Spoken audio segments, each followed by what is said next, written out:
local mother opens up to state lawmakers about the rape of her 5-year-old son. I'm Rory Johnston. And I'm Vicki Yates. Tiffany Lightsey is pushing lawmakers to pass a bill that would create a juvenile sex offender registry. First on 5 News Channel 5, Scott Arnold discovered the mother from Crossville faces an uphill battle.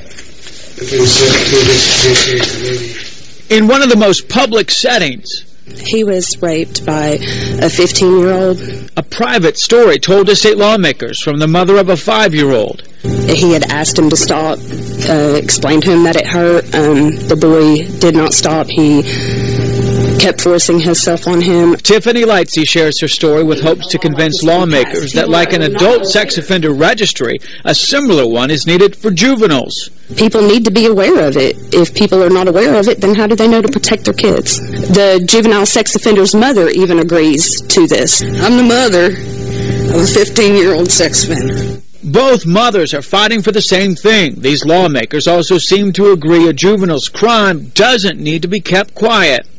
We don't want to brand children unnecessarily, but we don't want to let a rapist hide just because he's 15 or 16 years old. But very concerned about the negative impact of putting children on a sex offender registry. Some child advocates and groups like the Department of Children's Services are against this idea. To them, a juvenile sex offender registry can mark someone for life. We really need to give these children a second chance because the research is very clear that treatment is effective, that most of them, overwhelmingly up in the 90% range, they will never reoffend again. What about the 10%? What about the 10% that are not rehabilitated, that have committed a violent sex offense like rape of a child?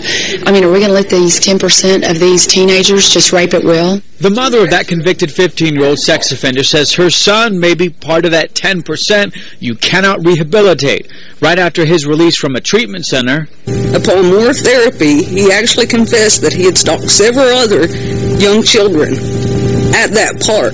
I believe that it's more important to protect our young children, our young innocent children, than it is a violent sex offender's name. Now, the testimony that you just watched was part of what's called a summer study committee for lawmakers. They are once again looking at the idea of a juvenile sex offender registry.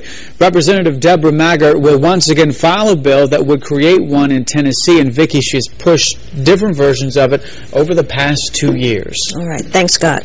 Now, if Tennessee does not create a juvenile sex offender registry, the state could lose out on millions of federal dollars through the Adam Walsh Act.